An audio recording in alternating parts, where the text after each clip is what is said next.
The United States take care of business down at the office in Kingston, winning 1-0 against Jamaica, putting themselves 1 foot into the door of the Nations League semifinals next March in Los Angeles, which is a big part of the story here because those are eyeballs which we need for this national team program right now. We'll talk about the game and then we'll talk about the things that we have to really address about U.S. soccer moving forward, but one step at a time, because the big issue here was how would Mauricio Pochettino handle going to Jamaica in a difficult CONCACAF venue where we know we have struggled so frequently, and we struggled here as well tonight. We got some good breaks, but we got the job done, and that is the key. We'll break that all down, what it means moving forward here on the Soccer OG. Check out the Soccer OG podcast where all podcasts are available, and like and subscribe us here on the YouTube page. So the U.S., we all know the field was rough. And we go into this situation, the United States missing some key players, certainly in the forward line, which allowed Ricardo Pepi to get the start. Missing Tyler Adams, which allowed us to do a different lineup. It was a 4-2-3-1, which we don't see that often. And it answered the bell. So we knew it was going to be uncomfortable, and it was. We knew it wasn't going to be pleasant on the eyes, and it wasn't. But the U.S. were able to get it in the best way possible. So let's go through the game. Because there was 2 big plays in that first half which defined the USA's efforts. And they were able to take everything from Jamaica moving forward to get that result. Even if it ended up 1-1, that's a good result. The key was getting an early goal, and they got that. 5 minutes in?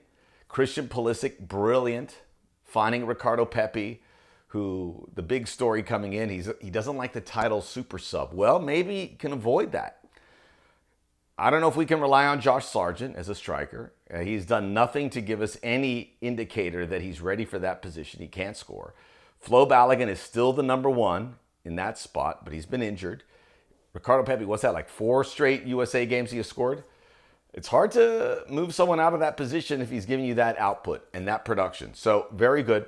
And I also want to talk about Christian Pulisic because he is absolute class. And there was some videos going around showing that, Matt Turner saying we got to protect Christian Pulisic, which we absolutely have to. I got to say about Christian Pulisic, he was this top-level prospect, and he has exceeded every expectations. He could have gone sideways many times. At his time at Dortmund and Chelsea, where he was challenged, his injury track record, all that seems ages ago. He is an elite pro. He is the best player on his way to being the best player the United States has ever had, if not already. And even though he was influential in this game, but even though he's not overwhelming, you think about if he wasn't there, what would this look like? It would be pretty dire. I'm so relieved that we have Christian Pulisic. He has been phenomenal. And the story about the physical nature, where we saw it a couple times, there was a hard challenge by Damian Lowe and a couple other places. The teammates responded. And we have to wonder, what is the Mauricio Pochettino effect? Because he could have wilted here. We saw him when he traveled to Guadalajara in the last window, and he looked like, what is going on here? I'm not used to this. This is a real shock to the system for someone who is used to these elite venues and grounds and everything to have to, muddle through it. But that's life here in CONCACAF, which is the big story, which I'm going to talk about in a second. But he handled it really well. Whatever he did, it worked. And again, it didn't have to be pretty on the eyes. I was going to give him the benefit of the doubt, even if we ended up tying 1-1. Last time they played Jamaica in the Nations League, USA trailed, they chased the game, and they were able to salvage it at the end. Not this time. And that early goal changes everything. So a lot of credit for the U.S. getting that. Then the second big play, which was Matt Turner's penalty save. It was a horrible buildup, a bad pass by Joe Scally, a misplay by Mark McKenzie, and the penalty from Matt Turner.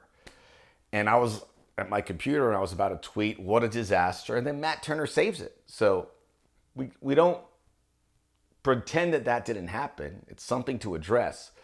But, Matt Turner can wipe it off the board a little bit with that play. And that's a big hookup for his defensive players. Mark McKenzie, who I was critical of in the first half, grew into the game and looks like a guy that we might be able to rely on.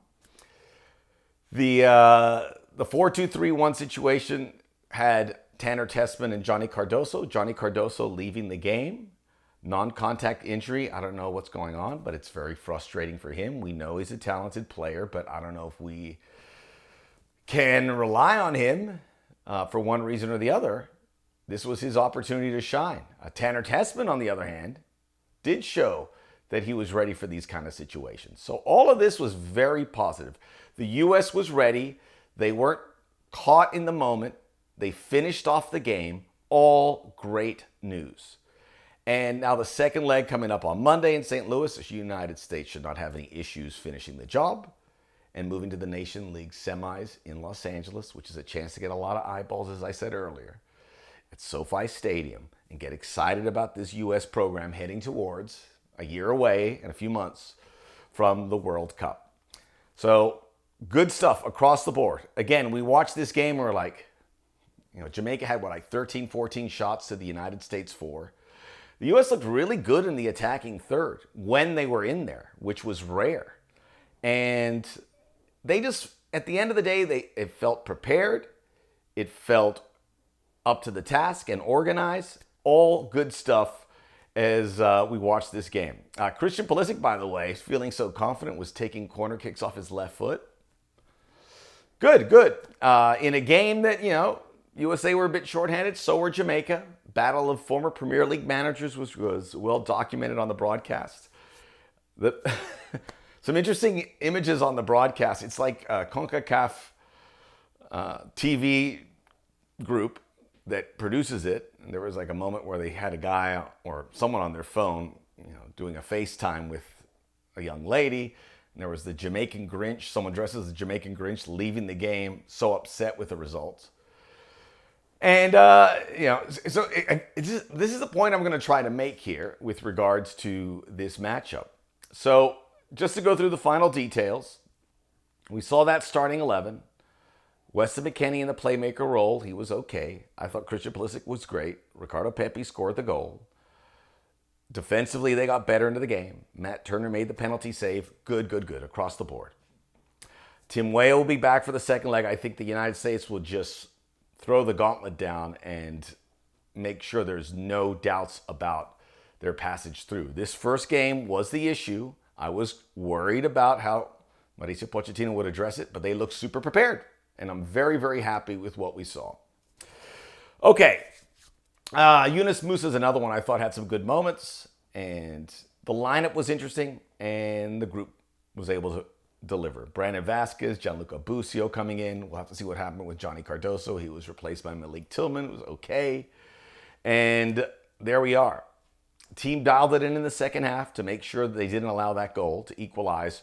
And the worry is if you allow a goal to tie it, that second goal to win it could certainly come in. We've seen it before.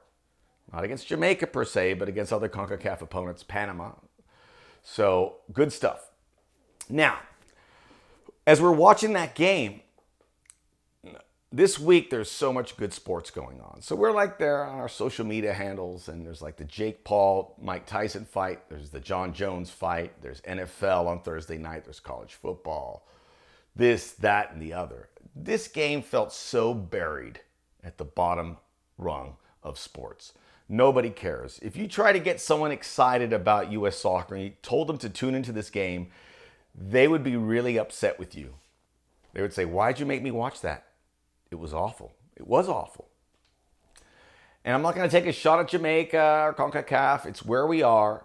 But I was watching South American World Cup qualifiers, and I know it's World Cup. This is Nations League. It was absolutely electric. Incredible moments that, getting goosebumps watching it. And we keep doing this. This is nothing new. And the Nations League is a tournament that we don't benefit from. We can't get people excited about the program playing Jamaica away. The Jamaican public wasn't even that excited about it. It was like kind of sparsely filled. It's just a bit frustrating to see where we are. and the soccer world moves on, and it feels like it's moving on without us. So what can we do?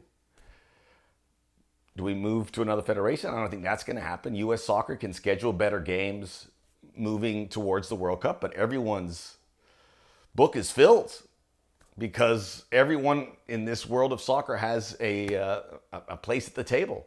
UEFA, South America, Africa, Asia, all has their matchups and their fixtures filled. So this is where we're at.